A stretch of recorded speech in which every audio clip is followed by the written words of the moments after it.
जी दोस्तों नमस्कार। मैं डॉक्टर सुनील मिश्रा आप सबको अपने यूट्यूब चैनल तुल्य अकादमी पर स्वागत करता हूँ। स्वागत है आप सबके अपने मोबाइल ऐप पर तुल्य अकादमी बाय डॉक्टर सुनील मिश्रा पर। मित्रों जैसा कि आप जानते हैं कि हमारी जो क्लासेस चल रही हैं उसमें हमारा जो सफर है वो रीति सिद्ध तक पहुंचा है। अब सवाल ये है कि रीति सिद्ध कहते किसको है? जरा देखेंगे। रीत सिद्ध के संदर्भ में पढ़ने से पहले हमें तो रीत सिद्ध के कवियों को पढ़ने से पहले रीत सिद्ध ही समझ लेना चाहिए कि भाई रीत सिद्ध है क्या। बात समझिए। तो आइए देखते हैं कि रीत सिद्ध है क्या। रीति सिद्ध कवि।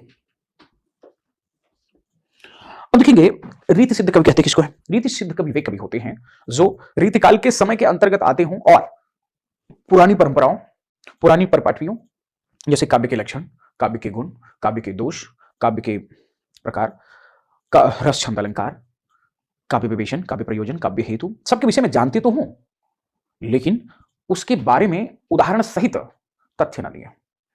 यानी सिद्ध तो हो लेकिन प्रकट ना किए हो, जानते तो हो लेकिन अभिव्यक्ति ना दी हो। यानी ऐसे कवि जो रस या काव्य के समस्त अंगों का, काव्य की आत्मा का यानी रस छंद अलंकार का या काव्य के विभिन्न अवयवों का बेहतर जानकारी हो लेकिन उसको उदाहरण के रूप में प्रस्तुत ना किया हो, ऐसे साहित्यकारों को, ऐसे कवियों को देखा जाए तो रीत सिद्ध भी कहा गया। अच्छा, रीत सिद्ध में एक ही कवि आता है जिसको आज हमें आपको पढ़ना है, नाम है बिहारी दास या बिहारी। बिहारी के बारे में बात कही जाती है कि ये लक्ष्यबद्ध कवि थे। कैसे कवि थे? लक्ष्यबद्ध भी कवि थे। किसी ने कहा था, किसने कहा था भाई? रामचंद्र शुक्ल ने। किसने कहा था? जी हाँ, रामचंद्र शुक्ल ने कहा था। आराम से समझिएगा, रामचंद्र शुक्ल ने कहा था। क्या कहा था? कि ये लक्ष्यबद्ध कवि है। अब सवाल ये था कि लक्ष्यबद्ध कवि का मतलब क्या हुआ? यानी ऐसा कवि जो किसी लक्ष्य के प्राप्ति हेतु साहित्य लिखा हो उसे लक्ष्यबद्ध कहते हैं।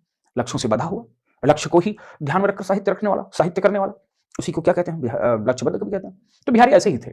चलिए बिहारी के बारे में लक्ष्यबद्ध क्यों है बताऊंगा। चलिए पहले बिहारी के जीवन काल, उनके परिचय से हम इनकी शुरुआत करते हैं।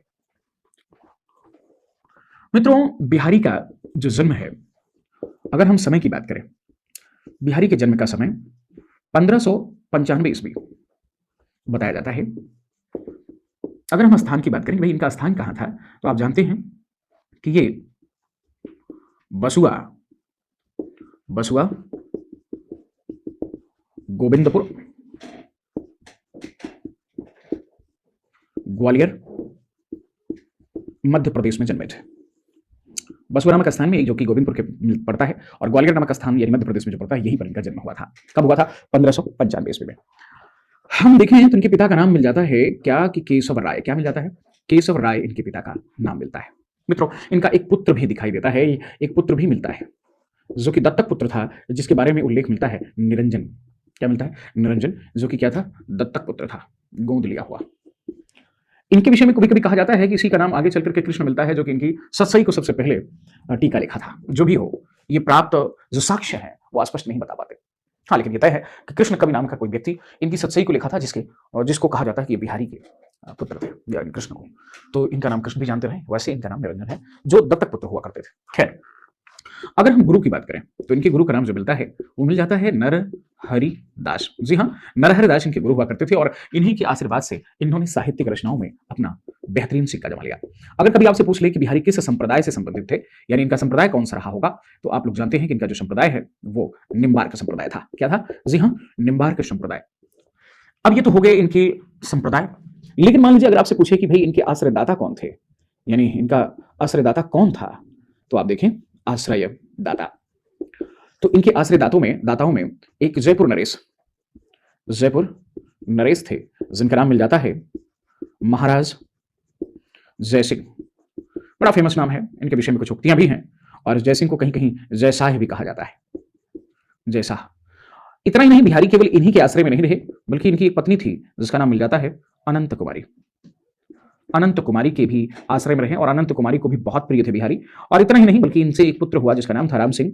राम सिंह के भी आश्रय में मौजूद रहे बिहारी। तो बिहारी को कितने लोगों का आश्रय प्राप्त हुआ? जी हाँ, वैसे तो देखा जाए तो केवल जय सिंह व उनके पुत्र राम सिंह, लेकिन उनकी पत्नी ने भी बिहारी को संरक्षण प्राप्त हुआ था या संरक्षण दिया था। तो जाहिर सी बात है कि अनंत कुमारी को भी आप जानते रहेंगे। तो ये तो हो गया मान लीजिए आश्रयदाता। अगर कभी आपसे पूछ ले भाई इनके ग्रंथ का क्या नाम है, तो आप लोग सब जानते हैं केवल सतसई नाम है, सतसई।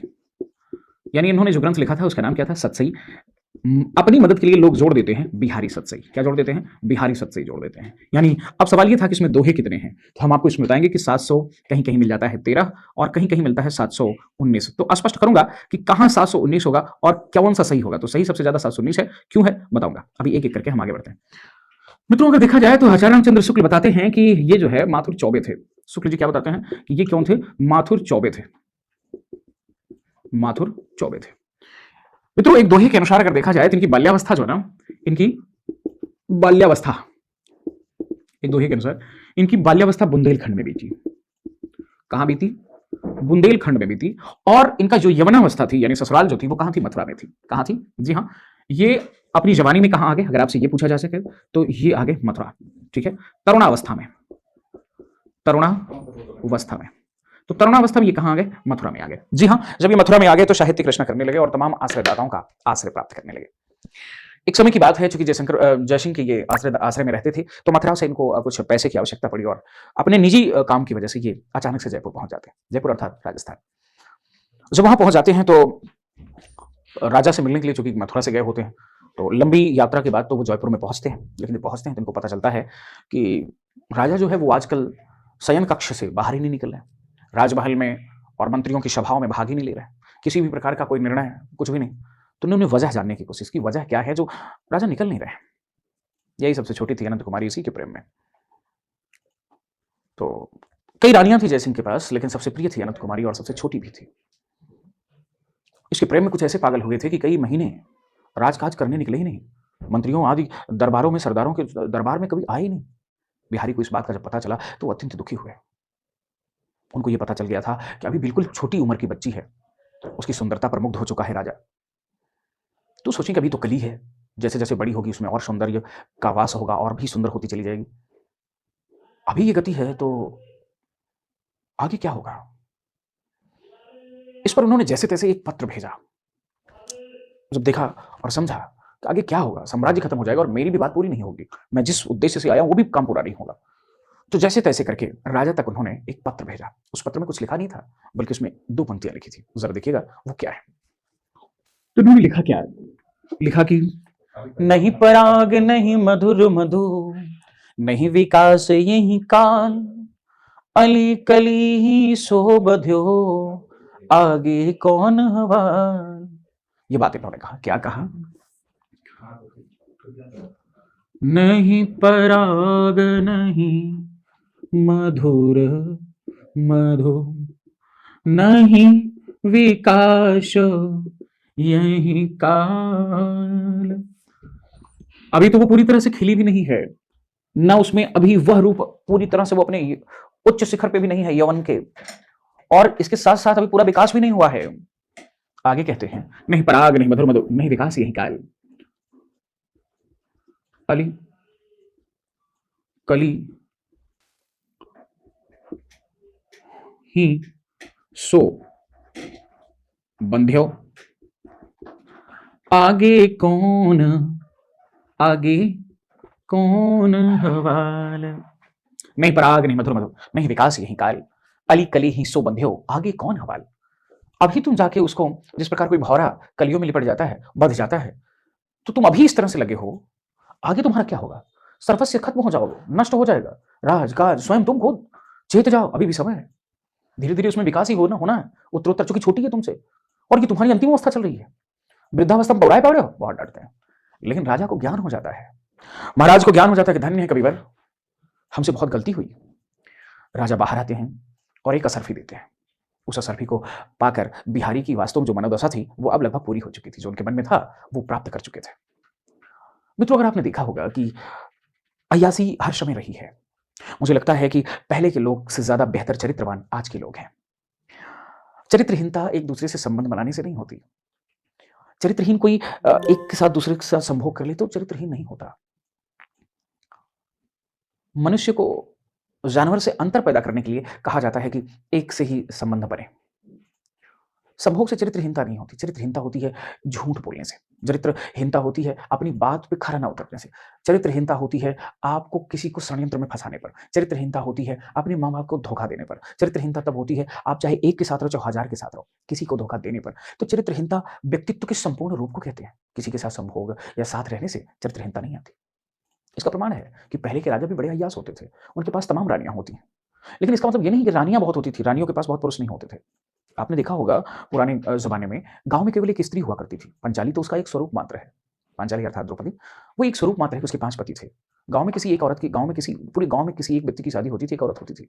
या एक घर में पहले भी आपके 2-3 पीढ़ी पहले घर में अगर 7-8 भाई होते थे, 5 भाई होते थे, तो उसमें किसी एक का विवाह होता था।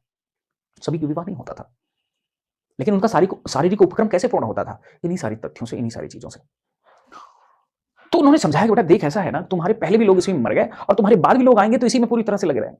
कहाँ खोया पड़ा है? तुम उम्र के अंतिम पड़ाव पे है, तुम्हारा विकास नहीं हो सकता, तुम्हारा यौवन नहीं आ सकता। अभी जो तुमसे बहुत छोटी है, वो पूरी यौवन में आएगी ना, तब तू क्या करेगा आगे चलकर? तब तक तेरा साम्राज्य भी समाप्त हो जाएगा।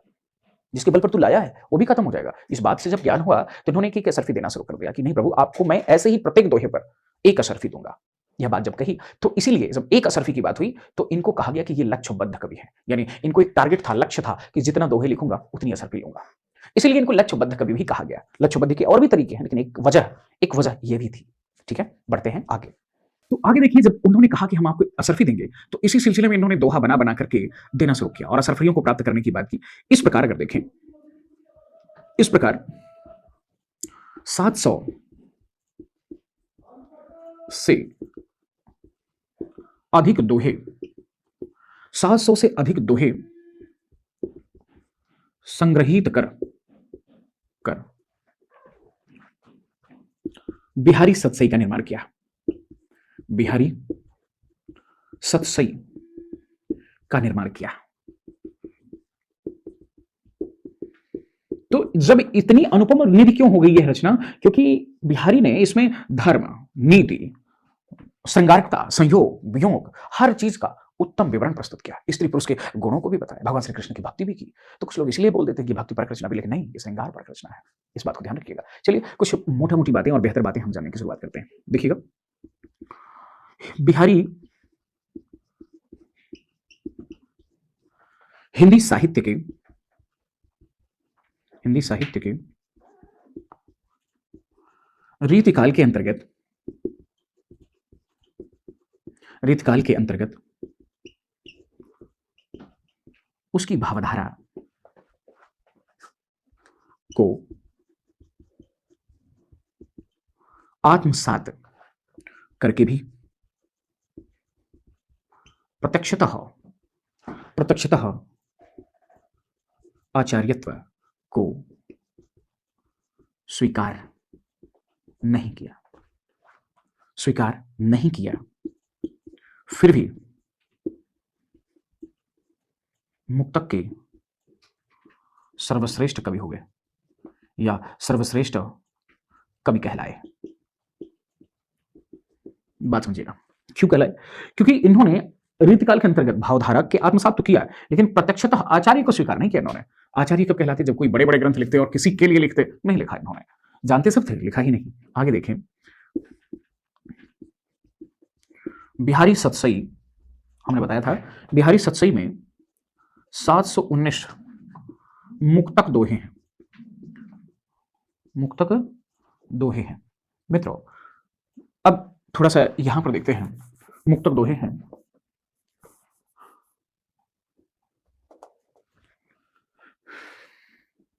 हिंदी साहित्य शास्त्र कोश के अनुसार में या कोश में बिहारी सतसई के दोहों की संख्या 713 बताई गई है। बात को समझिएगा, कितने दोहे बताए गए? 713। अब आप कहोगे सर दोहे थे, बिल्कुल सही, दोहे थे, लेकिन इसमें सोरठे कितने मिलते हैं? तो सोरठों की संख्या 6 मिलती है। कितनी मिलती है? 6 मिलती है। तो 13 6 जोड़ दोगे तो कितने हो जाएंगे इसमें? तो लेकिन अगर पूछेगा कि बिहारी सतसई में पदों की संख्या कितनी है ना, तो कितने पद थे भाई? सतसई में 719 पद थे। 13 कभी नहीं लगाएंगे, क्या लगाएंगे? कुल बताना है ना, तो 719 बताएंगे। कितना बताएंगे? 719 बताएंगे। मित्रों, बिहारी सतसई में श्रृंगारिकता के अतिरिक्त भक्ति एवं नीति के दोहों के दोहों का भी अद्भुत समन्वय है।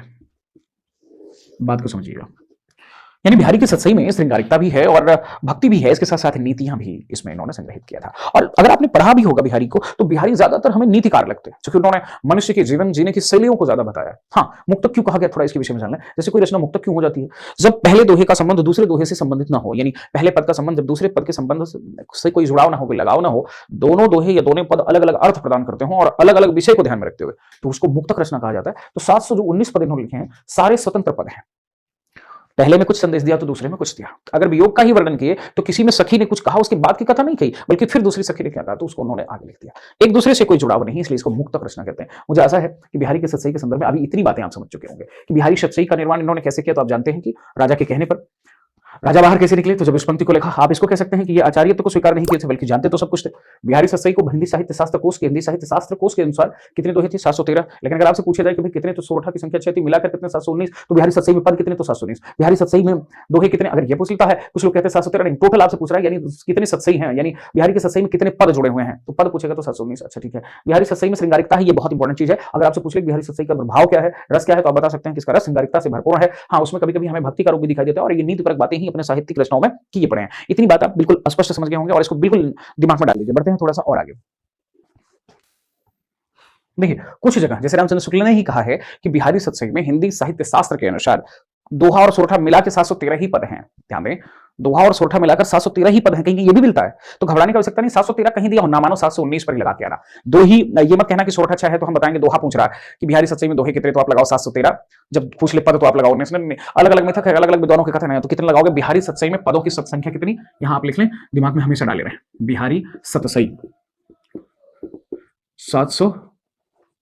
719 पद, बस यही इतना आपको लगाना भी है। चलिए मित्रों, बिहारी सत्सई पर प्रभाव भी था ना, जी हां, लिखेंगे और देखेंगे। बिहारी सत्सई पर हालकृत गाथा सप्तशती,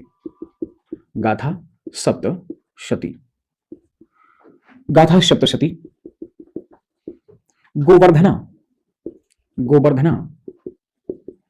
चार्यकृत आर्या सप्तशती एवं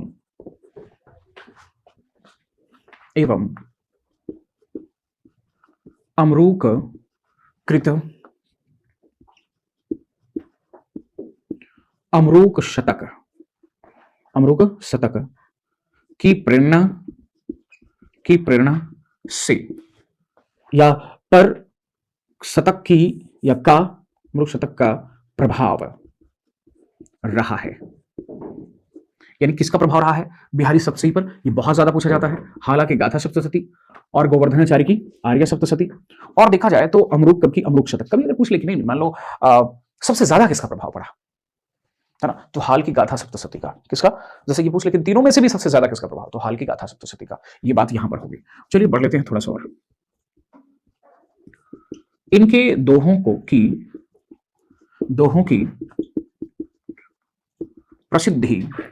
दोहों की प्रसिद्धि का मुख्य कारण कल्पना की समाहार शक्ति एवं भाषा की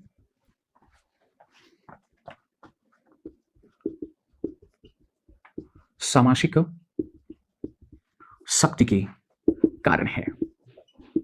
कल्पना में यह व्यक्ति पूरी समा बांध देता है और भाषा में समासिक शैली का, लच्छेदार शैली का प्रयोग करते हैं, इसलिए इनके बिहारी सत्सई का बहुत ही ज्यादा महत्व रहा है। मित्रों, एक बात जान लीजिए कि तुलसी के रामचरितमानस को छोड़कर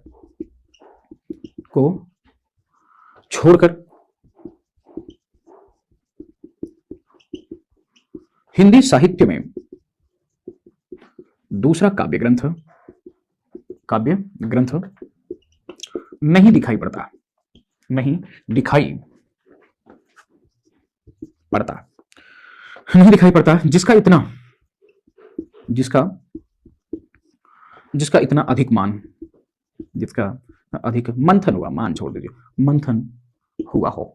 यानी तुलसी के रामचरितमानस के बाद सबसे ज्यादा यदि किसी का मंथन हुआ तो आप बता सकते हैं बिहारी सतसई का हुआ। जरा लिखेंगे, आगे देखेंगे। अभी हमने ऊपर बताया था क्या, बिहारी सतसई के प्रथम टीकाकार कृष्ण कवि हैं। यह टीका जो है ना मित्रों, यह टीका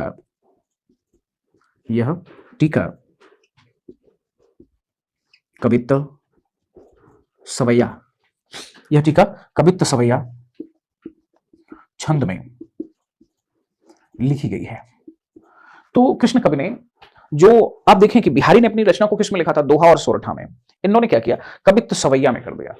इन्होंने कवित्त और सवैया में, यानी कवित्त सवैया नामक छंद में इन्होंने उसकी टीका को लिखा। किसने, कृष्ण ने। अभी मैंने बताया था कि ये इनके पुत्र भी मिलता है कि निरंजन का शायद नाम कृष्ण रहा हो, जो कि दत्तक पुत्र थे। जो भी रहा हो, इस बात पे हम नहीं जाते कि पुत्र थे या नहीं थे, लेकिन हाँ, इन्होंने सबसे पहले सतसई का टीका लिखा था। चीजों को ध्यान क्या देना है कि रामचरितमानस के बाद सबसे ज्यादा किस ग्रंथ का मंथन हुआ, तो बिहारी सतसई। किसने पहला टीका लिखा, तो कृष्ण बिहारी ने लिखा। किसमें लिखा, तो कवित्त सवैया में लिखा। हिंदी साहित्य में कल्पना की समाहार शक्ति और समास भाषा की सामासिक शक्ति का प्रयोग सबसे अधिक किसने किया था, तो बिहारी ने। आप आपसे पूछ सकता है बिहारी सतसई पर किन किन रचनाओं का प्रभाव पड़ा, तो आप बता सकते हैं कि हाला सप्तशती या गाथा सप्तशती, गोवर्धनाचार्य की आर्या सप्तशती और अमरूक अमरूक शतक का प्रभाव पड़ा। अगर इसमें भी पूछ लिया कि इसमें सबसे ज्यादा किसका पड़ा, तो आप आराम से उत्तर दे सकते हैं कि सबसे ज्यादा प्रभाव हाल के गाथा सप्तशती का पड़ा है। कहीं कहीं लोग बताते हैं कि आर्या सप्तशती पड़ा है, तो घबराने की आवश्यकता नहीं है, बोलता है। ठीक है, अब बढ़ते हैं थोड़ा सा और कुछ ऐसे तथ्यों पर जिसको आपको जानना होगा और जिसको जानना चाहिए। तो वैसे तो बिहारी पर बहुत सारे टीकाएं लिखी गई, यानी बिहारी सतसई पर बहुत सारी टीकाएं मिलती, लेकिन आचार्य रामचंद्र शुक्ल ने 5 टीकाओं का उल्लेख किया, सिर्फ मुख्य 5 टीकाओं का। किसका किसका, नंबर 1 कृष्ण कवि का, दूसरा लल्लू लाल का, तीसरा सरदार कवि का, चौथा जगन्नाथ दास रत्नाकर का, और पांचवा एक कवि में दिखाई देते हैं सूरत मिश्र, है ना। तो सूरत मिश्र, सरदार कवि, जगन्नाथ दास रत्नाकर, लल्लू लाल और पांचवा जिसे कहते हैं कृष्ण कवि। तो ये 5 होते हैं। तो उन्हीं को हम देखते हैं कि रामचंद्र शुक्ल ने, यहां से लिखना शुरू करता हूं, आप नोट्स बनाएंगे क्या, कि रामचंद्र शुक्ल ने बिहारी सतसई की मुख्यतः 5 टीकाएं बताई हैं या बताए हैं। तो क्या क्या टीकाएं बताई भाई, 5 टीकाएं बताए। तो नंबर 1 बताया, अभी जब हमने बताया था आपको पहली टीका किसने लिखा था, तो उन्होंने बताया कृष्ण कवि को। इन्होंने जो लिखा था उसका नाम था टीका का हरि प्रकाश टीका। तो हरि प्रकाश टीका शीर्षक से किसने लिखा, तो कृष्ण कवि ने। दूसरी कौन सा बताया था, जी हाँ, आपको बताया था कृष्ण कवि का नाम लल्लू लाल बताया था ना अपने टीकाकार का नाम। तो इन्होंने लिखा था लाल चंद्रिका नामक सतसई इन्होंने लिखा था। तीसरी बात जो हमें दिखाई देती है वो है सरदार कवि का टीका, सरदार कवि का टीका, कवि सरदार ही थे। चौथा मिल जाता है सूरती मिश्र का टीका, इसका नाम भी है अलग अलग, तो इस समय आपको नाम मेरे दिमाग में नहीं आ रहा। और एक है जगन्नाथ दास रत्नाकर का टीका, या रत्नाकर की कृति अब क्या रही है, जगन्नाथ दास रत्नाकर की जो कृति थी बिहारी रत्नाकर से इन्होंने लिखा था शीर्षक से, तो बिहारी रत्नाकर शीर्षक से इन्होंने लिखा था। तो ये 5 टीकाओं को, कृष्ण कवि की, लल्लू लाल की, सरदार कवि की, सूरत मिश्र की, जगन्नाथ दास रत्नाकर की 5 महत्वपूर्ण टीकाओं का वर्णन रामचंद्र शुक्ल ने दिया कि बिहारी सतसई में महत्वपूर्ण है और इनका अपना अस्तित्व भी है ना। तो यहां पर हम अपनी वीडियो को देते हैं विराम, कारण कि इसके बाद हम बताएंगे कि बिहारी की रचनाओं का अनुवाद किस किस भाषाओं में और कहां कहां पर हुआ और क्या क्या हुआ। मिलते हैं अगली वीडियो के साथ, अगले तथ्य के साथ। आप सबका दिन शुभ हो, रात्रि मंगलमय हो।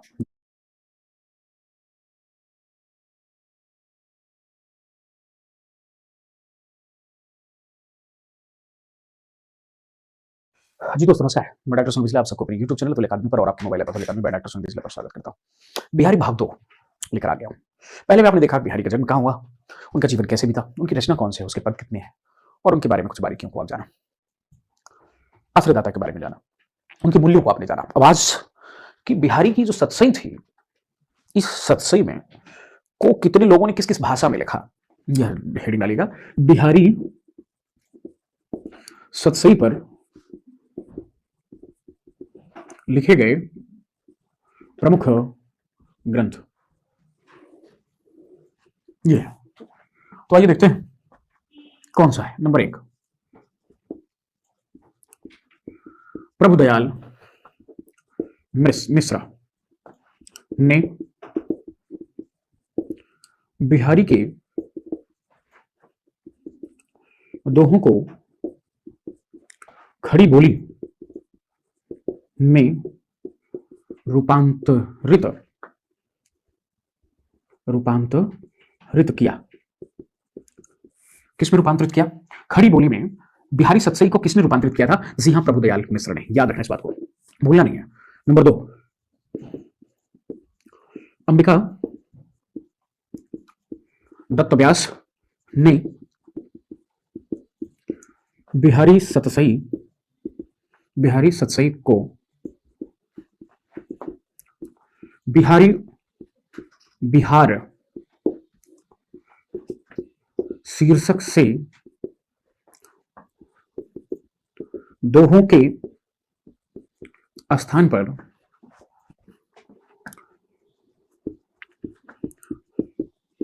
कुंडलिया छंद में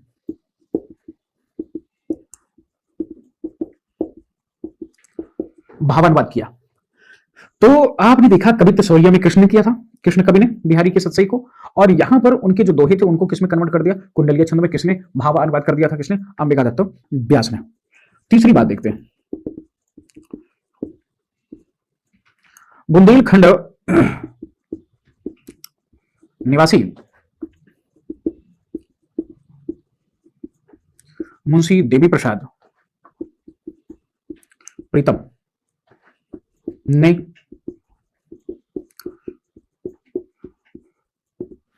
बिहारी सतसई का अनुवाद उर्दू के शेरों में किया। शेर में, है ना? मुंशी देवी प्रसाद ने क्या किया? प्रीतम जी ने जो बिहारी का सतसई थी, बिहारी की जो सतसई थी, उसको उर्दू में इन्होंने बदल दिया और उसको भी शेरों में, है ना? बढ़ते हैं और आगे। आनंदी लाल शर्मा, नाम सुना होगा। आनंदी लाल शर्मा ने फिरंगी सतसई शीर्षक से फारसी भाषा में बिहारी सतसई की टीका लिखी। फारसी भाषा में बिहारी सतसई की टीका को किसने लिखा था? तो आप बताएंगे कि आनंदीलाल शर्मा जी ने। तो पांचवा महत्वपूर्ण तथ्य हम देखते हैं। पांचवा महत्वपूर्ण तथ्य देखें तो इसमें एक नाम आता है पंडित परमानंद। पंडित परमानंद ने श्रृंगार सप्तशती शीर्षक से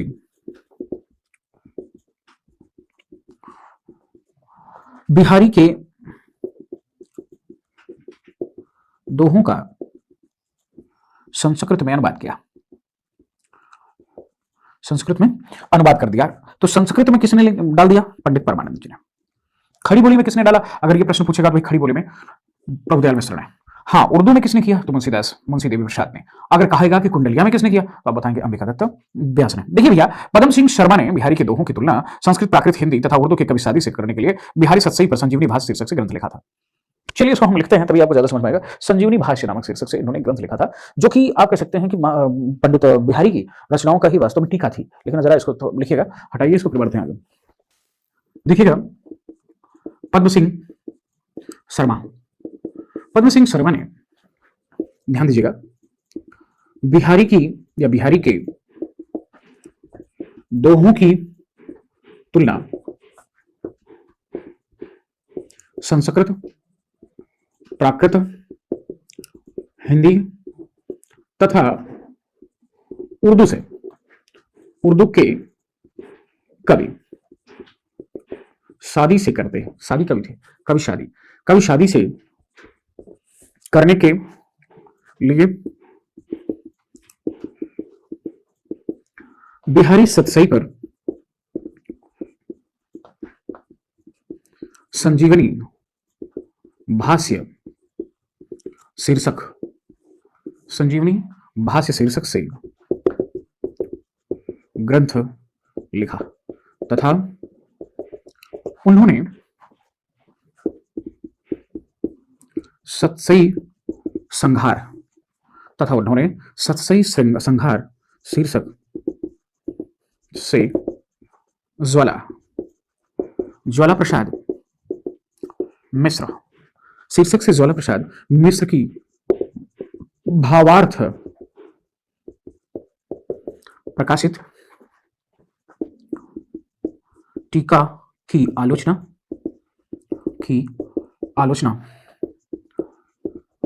सरस्वती पत्रिका में छपवाई।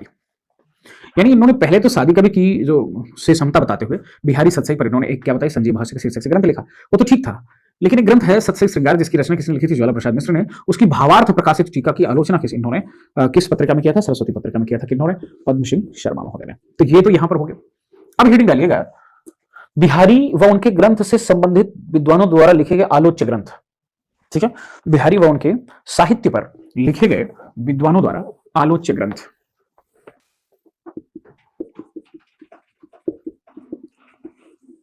आलोच्य ग्रंथ, तो यहां हम लिखेंगे ग्रंथ, यहां लिखेंगे ग्रंथाकार। लिखा किसने? कविवर बिहारी। कविवर बिहारी किसने लिखा?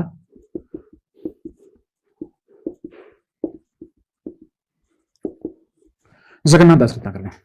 इसी को हिंदी में संबंध स्थापित करते हुए, इसके महत्व को इन्होंने स्थापित करते हुए लेखमाला रत्नाकर जी ने नागरिक पिचानी सभा में प्रकाशित किया। फिर इसी का नाम आगे चल के इन्होंने क्या लिख दिया? बिहारी रत्नाकर टीका। तो इसको लिखने वाले कौन है? जी हाँ, तो बढ़ते हैं आगे। तीसरी रचना मिलती है देव और बिहारी। लिखा किसने? पंडित कृष्ण बिहारी मिश्र। चौथी देखें, बिहारी और देवा। लाला भगवान दीन। बिहारी की वाग विभूति।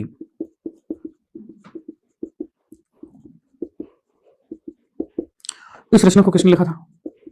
जी हां, विश्वनाथ प्रसाद मिश्र। वाग विभूति की तो हुई है, इन्होंने एक ग्रंथ और लिखा था बिहारी।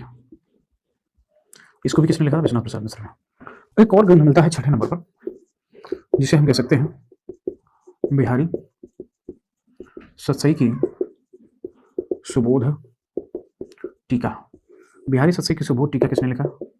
राम वृक्ष बेनी पुरी।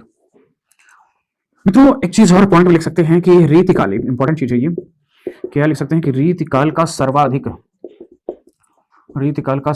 प्रसिद्ध ग्रंथ बिहारी सतसई है। सीधी बात है ना? बिहारी सतसई है। यहीं पर ये ग्रंथ समाप्त हुए। कवि और बिहारी, बिहारी रत्नाकर, देव बिहारी, देव और बिहारी, बिहारी और देव। तो दरअसल बिहारी बड़े की देव बढ़े, ये एक विवाद हो गया था, तो इसी को लेकर के यहां पर लिखा गया बिहारी और देव। बिहारी की वाग विभूति और बिहारी दोनों रचनाओं को विश्वनाथ ने लिखा। बिहारी सतसई की टीका सुबोध बिहारी सतसई की सुबोध टीका। बिहारी सतसई की सुबोध टीका नामक रचना को किसने लिखा था? रामवृक्ष बेनीपुरी ने। ये यहां पर आपके समाप्त। अब हेडिंग डालिएगा, विद्वानों के कथन। बिहारी के संदर्भ में विद्वानों के कथन। बिहारी सतसई पर विद्वानों का मत क्या रहा होगा? मत विद्वानों का यही देखना है। पहले हम देख लेते हैं जॉर्ज ए ग्रियर्सन को। जॉर्ज ग्रियर्सन ने कहा है क्या? यूरोप में बिहारी सतसई की समकक्ष कोई रचना नहीं है। जब यह उक्ति मैं सुनता हूं कि कह रहा है कोई विदेशी ही, ऐसा नहीं है कि वो भारतीयता के मोह में कह रहा है, कोई भारतीय बोल रहा है अपने देश के राष्ट्र के प्रति, एक विदेशी बोल रहा है। तो मुझे लॉर्ड मैकाले का कथन याद आता है कि संपूर्ण एशिया की पुस्तकें यूरोप के केवल एक अलमारी के समान है, और फिर हमारी बिहारी की सतसई के समक्ष या समकक्ष कोई दूसरी रचना ही नहीं है। यूरोप में कोई रचना ही नहीं है। कोई तो झूठ बोल रहा था, चाहे लॉर्ड मैकाले झूठ बोला हो, चाहे जॉर्ज ग्रियर्सन। तो जाहिर सी बात है कि जॉर्ज ग्रियर्सन देश की मोह में नहीं, सत्य बोला है, जबकि लॉर्ड मैकाले अंग्रेजी का पक्षधर था, एक कांकी था, और वो केवल उसी को स्थापित करना चाह रहा था, अंधभक्त था, है ना।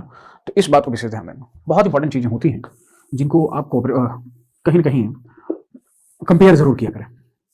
आइए बढ़ते हैं, देखते हैं कौन है। तो नाम अगला जो विद्वान है, आचार्य रामचंद्र शुक्ल का कथन। रामचंद्र या आचार्य शुक्ल आप लिख लें। आचार्य शुक्ल मतलब आचार्य रामचंद्र शुक्ल। अब ये क्या कहते हैं जरा देखिएगा। ये कह रहे हैं कि श्रृंगार रस के ग्रंथों में जितनी ख्याति और जितना मान है,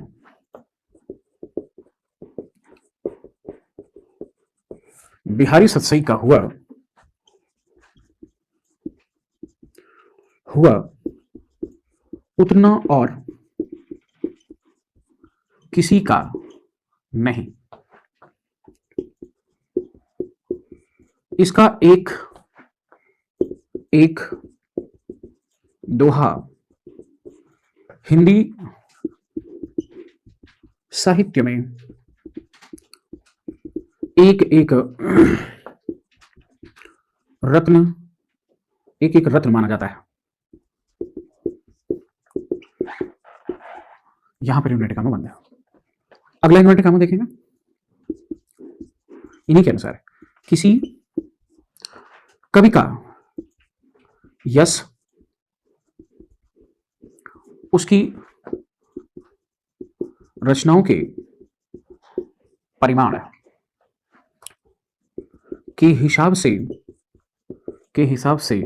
नहीं, मात्रा के हिसाब से नहीं होता, गुण के हिसाब से होता है। मुक्तक कविता में जो गुण होना चाहिए वह बिहारी के दोहों में अपने चरम उत्कर्ष पर पहुंचता है। इसमें कोई संदेह नहीं।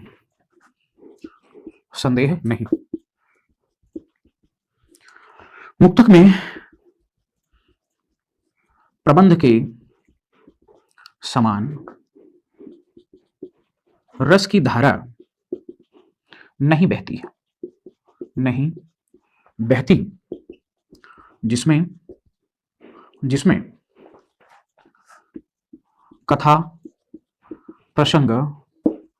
जिसमें कथा प्रसंग की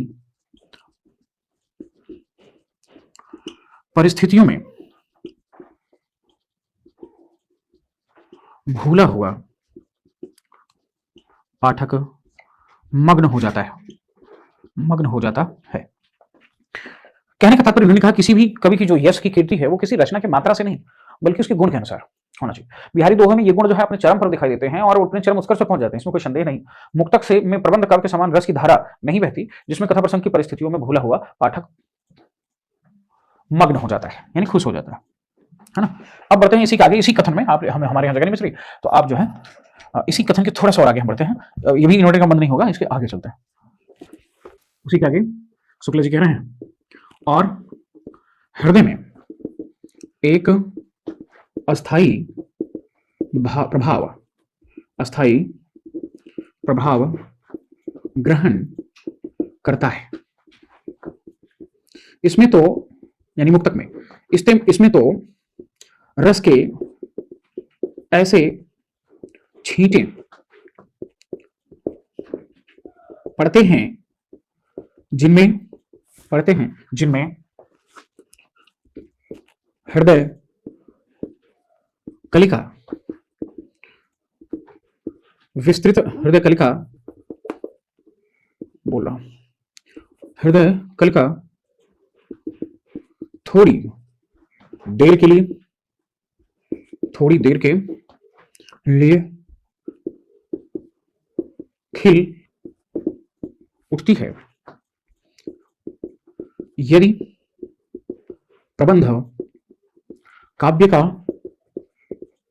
विस्तृत वनस्थली है, वनस्थली है, तो मुक्तक, तो मुक्तक चुना हुआ गुलदस्ता। एक और शुक्ला जी ने कथन कहा, क्या कहा? बिहारी की कृति, बिहारी की कृति का मूल्य जो कुछ बहुत अधिक, जो कुछ बहुत अधिक आंका आंका गया है, उसे अधिकतर अधिकतर रचना की बारीकी या काव्यांगों के सूक्ष्म विन्यास की निपुणता की ओर ही मुख्यतः दृष्टि रखने वाले पारखियों के पक्ष में समझना चाहिए। उनके पक्षों से समझना चाहिए जो किसी हाथी के या हाथी दांत के टुकड़े पर महीन बिलबूटे को देखकर घंटों वाह वाह वाह वाह किया करते हैं, वाह वाह किया करते हैं। पर जो काव्य पर जो काव्य नहीं, पर जो हृदय के अंतःस्थल पर मार्मिक प्रभाव चाहते हैं, किसी भाव की स्वच्छंद निर्मल धारा में कुछ देर अपना मन मग्न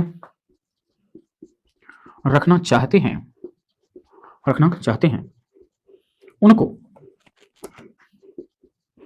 उनको संतोष बिहारी सतसई से नहीं हो सकता। ये बात कहा शुक्ला जी ने। कहा कि बिहारी कृत का जो मूल्य जो बहुत अधिक आंका जा रहा है, जिसकी वो हकदार नहीं है, अधिकतर क्यों आंका जा रहा है? उसकी रचना बारीकी और काव्य के सूक्ष्म विन्यास की वजह से।